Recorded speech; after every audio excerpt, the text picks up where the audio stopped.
I was speaking to a friend over on Instagram and he suggested I take a look at this Aston Martin spot I shared recently. So I thought I'd do a bit of a show and tell and just some other kind of little tidbits and things that I picked up along the way. Jumping right in, this shot is, man, one of my favorite shots ever. I feel like it captures the kind of aura of this car quite beautifully, and this day in general. There was quite a lot of scheduling difficulties on the shoot day. We weren't in absolute control of when we shoot what, and even though we had a very good plan, so that we could leapfrog setups and start prepping stuff inside when we want to be outside, and had very specific time slots for when we were allowed to be on track. That kind of all went out the window on the day for reasons. And this is one of those weird shots where we had just been told to come off track in our tracking vehicle, and the Valhalla stayed out on track. So we quickly just craned up, got the camera kind of in a nice perspective, and then just had this one take of the car flying by.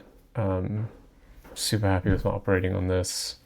I think the car sounds awesome. The light is perfect. I just really, really, really love this shot. Not necessarily something I would have known to plan for. And I just love it so much.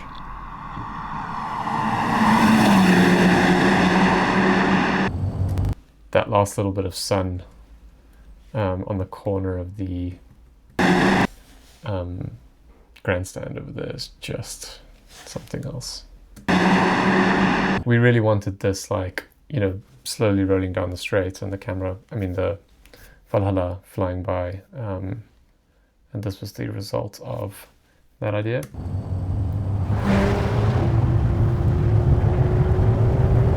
So the shake in this would be the actual, the tracking vehicle we had what's called a shaker box, or like a sort of shaking mode, where you can actually dial up the velocity, so the sort of amount of shake, and then also the speed of it. So here it's on a fairly aggressive setting to give you that enhanced drama.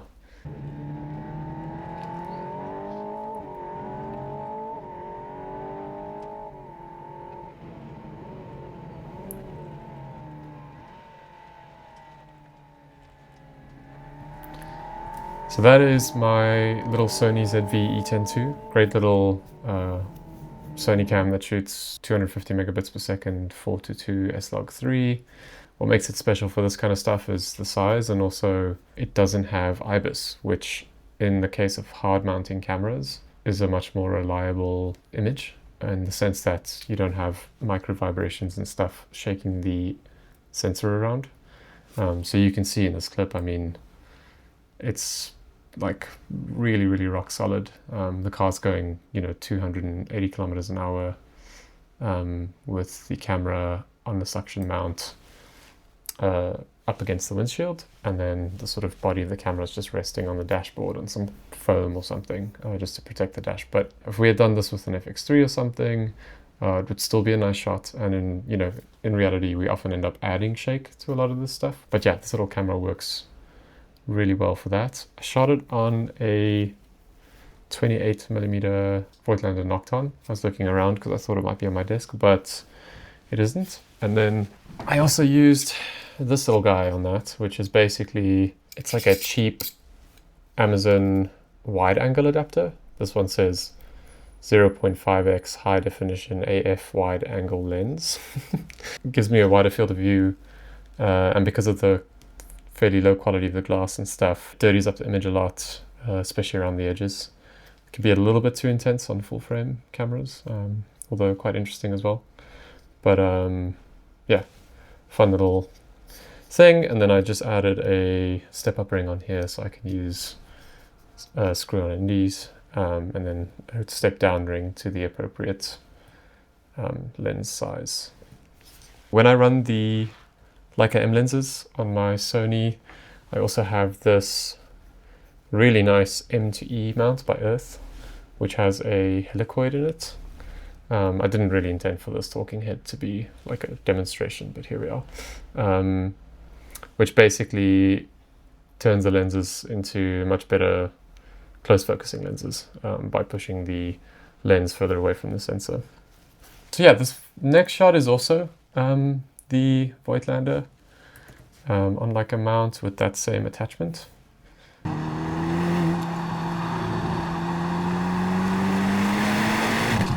There you can see again, you know, there's some shake in the, like inherent shake in the fact that the camera is moving a little bit as the car is kind of running over the rumble strips and stuff, but it's not like this weird sensor vibration, which often actually causes like a weird double image. Maybe I'll find an example and put that up here. This little Sony, super happy with that. A friend of mine put me onto that camera, and you'll see a lot of FPV guys actually using that too. The new GoPro Mission 1 with interchangeable lenses looks like it might be an interesting option for this use case for similar reasons. But obviously that's an unknown quantity at this point, like that camera doesn't yet exist. One of those things in an ideal world, if we could have shot everything at this very dramatic blue hour, that would have been sick, but you can't. And Sal, our colorist, has done an incredible job, not with these clips, but with the piece itself, to kind of try make everything look as cohesive as possible. Yeah, I've kind of taken clips of audio from what the sound man had recorded and kind of built a bit of a soundscape for this clip. I just really, really love the feeling of this, the car converging on us, riding the rumble strip a bit, and then kind of setting off again.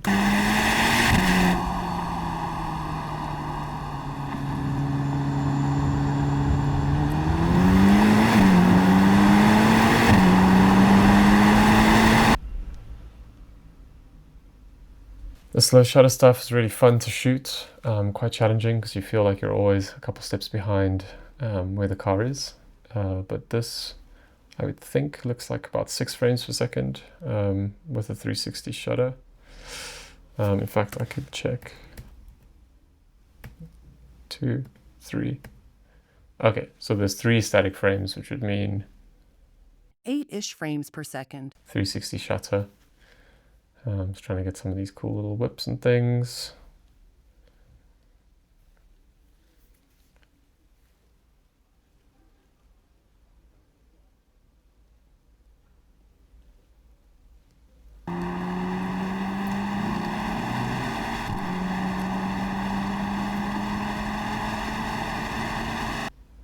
So this is a DJI action cam on a rig, kind of low, close to the wheel.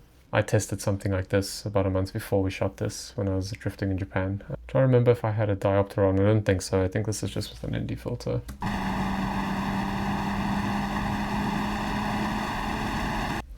Pretty wild. The car goes nearly 300 kilometers an hour down the straight, and the little DJI rig held up.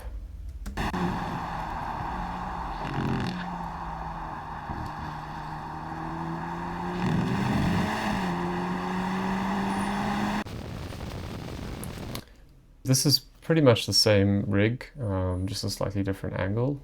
Weirdly, I don't think the camera has actually moved that much closer to the wheel, but because the lens is so wide, your sort of relative shot size when you pan changes quite a lot. It's quite fun seeing the carbon ceramics light up.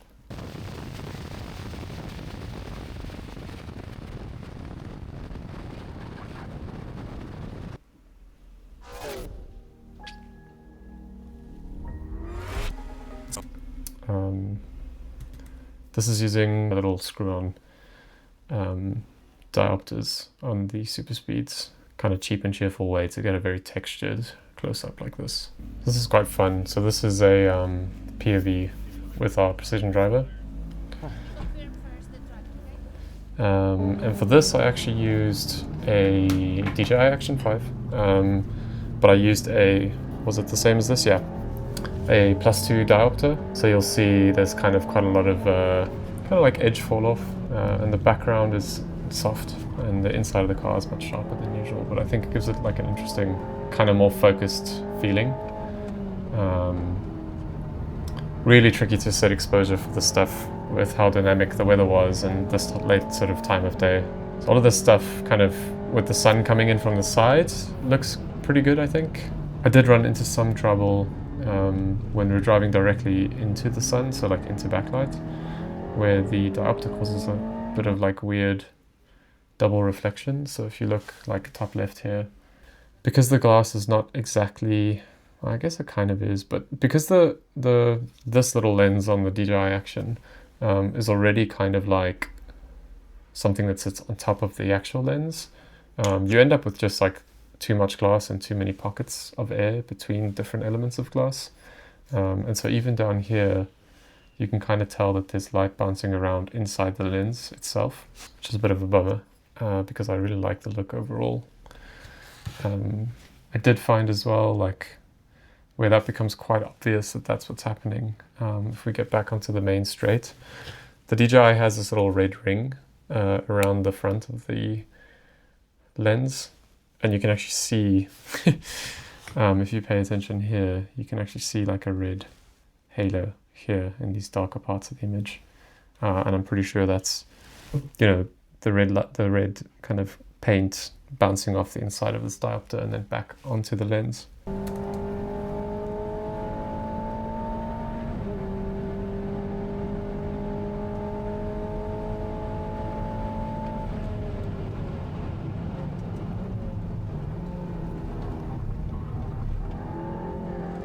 So funnily enough, I met Alex, the director for this project, on a Zoom call at midnight Japan time when he called me from his home in LA. We were introduced to one another by a friend, and I remember getting on the call and he was sitting in his office or garage or something with like a race car behind him, and I was sitting on the floor in my little Japanese Airbnb. I think we could kind of tell that immediately there was like, you know, we had that connection of like a real interest in cars and not just a commercial interest in making car videos or something. This project in itself also had quite a lot of challenges in terms of schedule and some restraints with resource and all that kind of stuff. So we had to be clever with how we did this, really resourceful with equipment and all that kind of thing. So a big part of his creative starting off was this, you know, Lonzo walking up to this projection and reliving these moments from his past in a physical sense. And then we would continue to kind of flash back to a lot of those moments throughout the piece, but as archival kind of stuff just intercut with what we were shooting. But really wanted to make something special of the kind of space that we are introduced to in the beginning. At first we didn't really know what kind of garage we were going to get, but we were told we would get a garage spot trackside, and I got sent some rough dimensions. So this was actually, I think, the first floor plan we got, and I was under the impression, or I think we all were, that we would only get kind of one half of this, which is extremely narrow and they're very white. So I was a little bit anxious about that, but immediately I jumped into Blender before I knew what color our car would be or anything. But I happened to find a 3D model of the Valhalla, the concept car, which was quite convenient to kind of, you know, I could have done this with any car, but it was quite fun to have the real thing. So looked up the dimensions of the car on Google, made sure that was the right thing, and then started playing with some ideas of how we might light this. Yeah, so a lot of iterations. I really liked this idea, if we were going to shoot in this white space, to kind of have light on the background and the car silhouetted against that. This was my first kind of render that I think I sent Alex, just to kind of show what the car might look like in a space like this. I think at this point I might have found out that the car was white. Yeah. And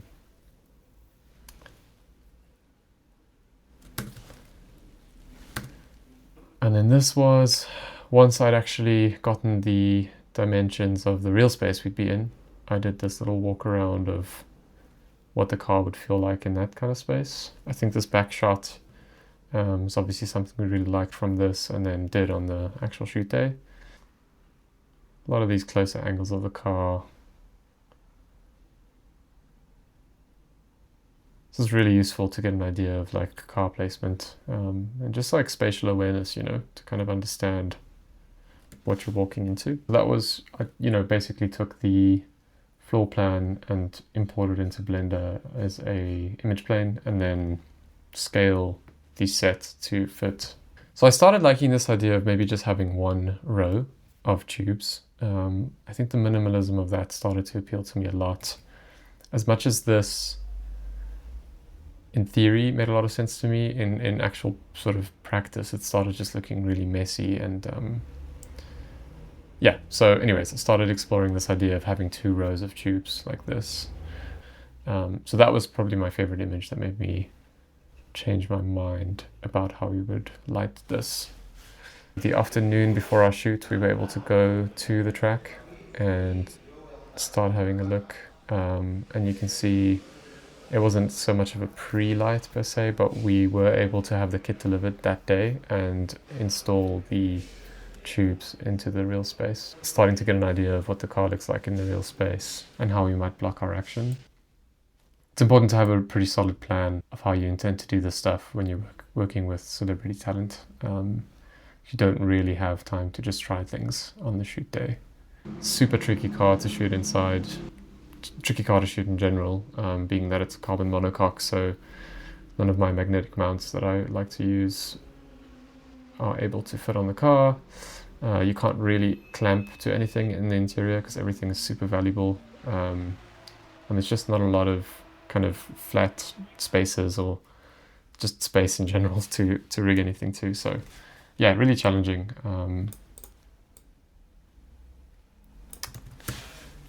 Here sort of started planning this like lower angle shot of Alonso from the footwell, which I think is a really cool angle. I don't actually think it made the final edit, interestingly.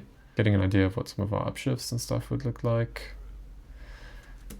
I had hoped that I would be able to ride along and get details of his hands and the steering and stuff like that, but unfortunately, for insurance reasons, we weren't able to do that. This was the kind of origin of our kind of hero close-up on the dash of a car looking back at him. This kind of profile angle feels really strong.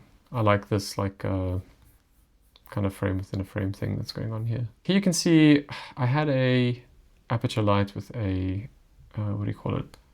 Like a Leica lens thing.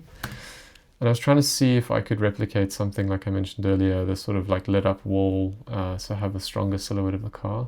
But after playing with it for a while and trying different color temperatures and shapes and stuff, it just all felt a bit too designed to my taste. Like, didn't feel like a real thing. So I walked away from that plan.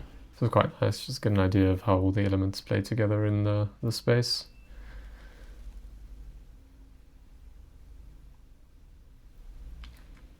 This would have been something really nice to explore if we had a bit more time with our talent, but unfortunately, yeah, sometimes you just don't. But I really like the reflections in the floor here. Having someone silhouetted against that's really beautiful. I mean, we kind of ended up using this angle for the close-ups through the interior of the car like this. Yeah, we were all very excited at this point, like super in love with the shot. Oh, and I guess you can see the other row of Asteros up there as well.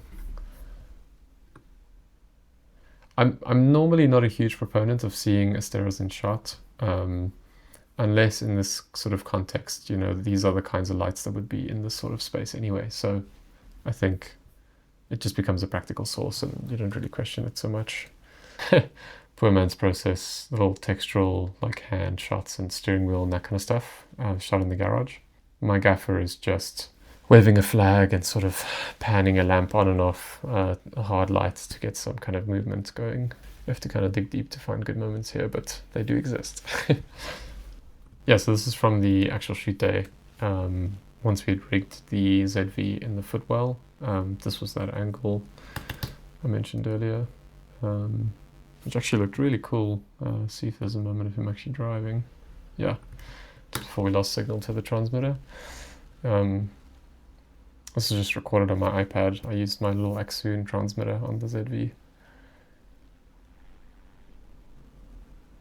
And then this is that second angle with the same camera setup. In an ideal world, I wouldn't be using a variable ND here, because you can see the kind of polarization on the window, which is not great, but anyway, sometimes in the interest of speed, we do whatever. This was quite cool. I, when looking around the car, found on the lower exhausts through the grille, which I presume these exhausts are handmade, they'd actually engraved or laser engraved or whatever this Aston Martin logo on this sort of brace piece between the exhausts. And if you focus through the grille, you can actually see it. So really wanted to get a shot of that, which we did.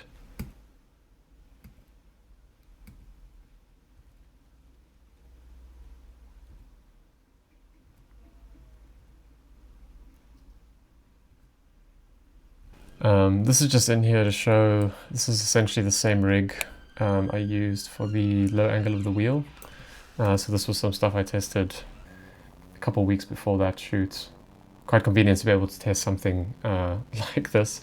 Obviously, the forces being exerted on the camera and everything are quite different, but I kind of felt pretty confident that if I could stand up to drifting, that would be okay on a race car. This is my little Sony with the 28mm lens without the wide angle adapter, and then that's a little Aston transmitter, which is really useful when you're just trying to line up these smaller cameras, and also on director scouts and stuff to be able to share what you're seeing. There you can see that sort of ghost filter thing rigged to the lens. We have Zeiss super speeds on a Venice, and then we had a moving light for these little inserts as the camera is pushing in towards the wheel, and then the zero less bounce is just to pick up a bit of detail in the wheel. That is the rig looking at the rear exhausts, so there you can see the little macro adapter. So we would have done those shots and the low angle on the DJI at the same time. This is playing with a little Fresnel lens, which I don't think I ended up using in this too much, but this is an effect I really love and use on a lot of things. This is the ghost filter. This is just on my phone, so it's not the best kind of way to look at it, but pulling the car into the garage for the first time. These are the tools of mass destruction. My laptop, iPad, some effects filter, car mount, Fresnel lens, my little Sony, my Leica, and 3 little action cameras. Alex and I both really liked this S-bend section of the track. You know, we were trying to find somewhere to do like a nice converge where we see the car coming towards camera, and then in the moment where it passes, we have it blowing by us again. Kind of knew that we wanted to try and make that happen here. I don't have many monitor grabs for this project, but I do have these couple, so you can get an idea of some of that here. If you look at the location pictures before we lit in here, all of this would have been daylight outside, so we put some blackout up outside these windows. But basically the only light in the space is from our tubes. That was the frame I ended up committing to. I like this extra headroom. That was our sort of amber look and the daylight look.